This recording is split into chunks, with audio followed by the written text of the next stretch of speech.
നമുക്കും കിട്ടിയടാ കിട്ടി ഒരു ഒന്നൊന്നര പൂക്കി സ്പീക്കർ. പൂക്കി എന്ന് പറഞ്ഞാൽ ഇന്ത്യയിൽ ഇതുപോലൊരു പൂക്കി സ്പീക്കർ ഇല്ല. മലയാള ഭാഷ കൊണ്ട് അമ്മാനമാടുന്ന സ്പീക്കർ.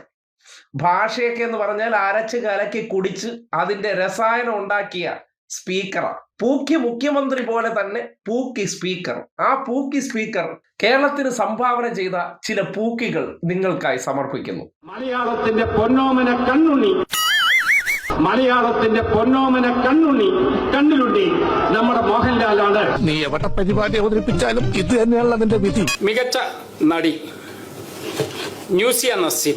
എന്തോ എങ്ങനെ നസിയ നസീം, നസ്രിയ നസീം. പണ്ഡിതനാണെന്ന് തോന്നുന്നു, അർത്ഥം പറഞ്ഞൊന്നും കേട്ടില്ലേ. ചിത്രകല ഓം ശാന്തി ഓശാന, ബാംഗ്ലൂർ ഡേയ്സ്. മികച്ച പിന്നണി ഗായക ശ്രേയ ഘോഷാൽ. ആരാണ് അതിനെ അക്ഷരം പഠിപ്പിച്ചേ? ഘോഷാൽ. ഗാനം വിജനതയിൽ പാതി വഴി തീരുന്നു. ഉടമായി തിരിച്ചു പറ. ചിത്രം ഹൗ ഓൾഡ് ആർ യു. മികച്ച ഗാനരചയിതാവ് OS ഉണ്ണികൃഷ്ണൻ. ഗാനം ഇത്ര പകലിനോട് ഒത്തുചേർന്നിടുമീ രാവെന്തേറെ കറുത്തുപോയി. അതാണ്.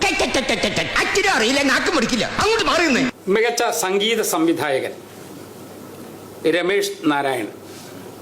ആദിത്യ കിരണങ്ങൾ അഞ്ജനം എഴുതും. അതാണ് ഗാനം. ചിത്രം വൈറ്റ് ബോയ്സ്.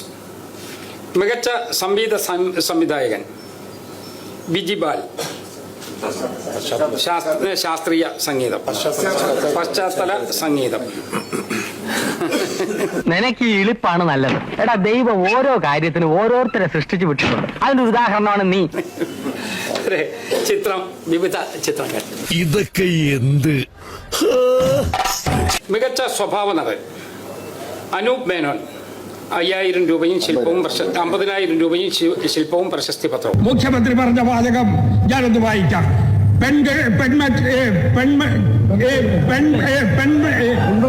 പെൺപിള്ളയിൽ വരുമ്പോ അവരെ കുറിച്ച് എമ്പടി നടത്തിയിട്ട് 267 സീറ്റോട് കൂടി ഇന്നിപ്പോ പാർലമെന്റിൽ അഭിമാനകരമായി NDA തല ഉയർത്തി നിൽക്കുകയാണ്.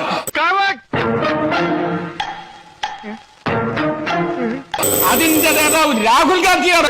ഇന്ത്യ മുന്നണിയാണ്. ഇന്ത്യ മുന്നണിയാണ്. വിദ്യാഭ്യാസ കുറവുണ്ടാവും, അങ്ങനെ പറഞ്ഞു. ഇന്ത്യ മുന്നണി. ഇതെടുത്ത് ചെവി വെച്ചാ മതി. ഇന്ത്യ മുന്നണി ബെസ്റ്റ്. സാർ, എൻ്റെ പ്രസംഗത്തിന് അന്ന് ചില വാക്കുകൾ വ്യത്യാസം വന്നു. സാറിനിക്ക് എൻ്റെ ഷുഗർ ഡൗൺ ആയതാണ്.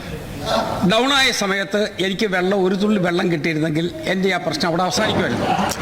ഇവിടെ ഷുഗർ ഡൗൺ ആയി പോകുമ്പോൾ നാക്ക് കുഴഞ്ഞു പോയാൽ അതുപോലും പ്രചരണമാക്കുന്ന ഒരു മനുഷ്യത്വരഹിതമായ ഒരു പ്രവർത്തനത്തെ ഞാൻ യോജിക്കുന്നില്ല. ഇത് പഴയ പൂക്കികളാണ്. ഇനി പുതിയ പൂക്കികൾ വരാനിരിക്കുന്നതേ ഉള്ളൂ. പഴയ പൂക്കികൾ കണ്ട് വശമായിരിക്കുന്ന നിങ്ങൾക്ക് ഇനിയുള്ള കാലം വരാനിരിക്കുന്ന പൂക്കികളെന്ന് പറഞ്ഞാൽ അത് ആലോചിക്കാൻ വയ്യേ എന്നേ പറയാനുള്ളൂ. ഒരു കണക്കിന് മന്ത്രി ആയിരുന്നെങ്കിൽ നമുക്ക് മറ്റൊരു പൂക്കി മന്ത്രിയെ കിട്ടേണ്ടതായിരുന്നു. പ്രത്യേകിച്ച് സിനിമാ മന്ത്രിയായിരുന്നെങ്കിൽ. മലയാളികളുടെ ഭാഗ്യക്കേട് കൊണ്ട് അങ്ങനെ ഒരു പൂക്കി മന്ത്രിയെ നമുക്ക് കിട്ടാതെ പോയി. ഇനി എന്ത് വേണം? സ്പീക്കർ എങ്കിൽ സ്പീക്കർ. കൂടുതൽ സമയം നമ്മുടെ പൂക്കി സ്പീക്കർക്ക് മൈക്കൊന്ന് അനുവദിച്ചു കൊടുക്കണമെന്ന് പൂക്കി മുഖ്യമന്ത്രിയോട് ഞങ്ങളൊന്ന് അഭ്യർത്ഥിക്കുകയാണ്. കേരളം കൂടുതൽ പ്രഷറായിരിക്കുന്ന സമയത്ത് കേരളത്തിലേക്ക് ഇനി വരാൻ പോകുന്ന പല പല സംഭവവികാസങ്ങൾ ഉണ്ടാകുമല്ലോ. ആ സംഭവവികാസങ്ങളിൽ നിന്നൊക്കെ ഈ പൂക്കി സ്പീക്കറെ ഒന്ന് മൈക്കും കൊടുത്ത് ഇറക്കിയാൽ നമുക്ക് പല പ്രശ്നങ്ങളെയും അന്ന് പൂക്കി മുഖ്യമന്ത്രി കാണിച്ച ആ ആക്ഷൻ ഉണ്ടല്ലോ, ആ ആക്ഷൻ ഇട്ട് നമുക്ക് ചിരിച്ചുല്ലസിച്ചങ്ങ് കളയാം. കാര്യം ചിരിയാണല്ലോ പ്രധാനം. ചിരി മാത്രം നടക്കുക, അതുമാത്രമാണ് നമ്മുടെ പൂക്കി മുഖ്യമന്ത്രി, പൂക്കി സ്പീക്കർമാരൊക്കെ നിങ്ങളുടെ മുന്നിലേക്ക് വരുന്ന ആളുകളിൽ അവതരിപ്പിക്കാൻ പോകുന്നത്. വേറെ ഒന്നും പ്രതീക്ഷിക്കരുത്. അത് നിങ്ങൾക്ക് പൂക്കി മുഖ്യമന്ത്രിയും പൂക്കി സ്പീക്കറും വാരിക്കോരി തന്നിരിക്കും. വേറെ ഒന്നും ചോദിക്കരുത്. വേറെ ഒന്നും കിട്ടിയില്ലെങ്കിലും നിങ്ങൾ വിഷമിക്കരുത്. ചിരി അത് നമ്മുടെ പൂക്കികൾ കൃത്യമായി എത്തിക്കും എന്നതിന്റെ നേർസാക്ഷ്യമാണ് പൂക്കി സ്പീക്കർ ആകുന്നതിന് മുന്നേയുള്ള ചില ഉദാഹരണങ്ങൾ നിങ്ങളെ കാട്ടിത്തന്നത്.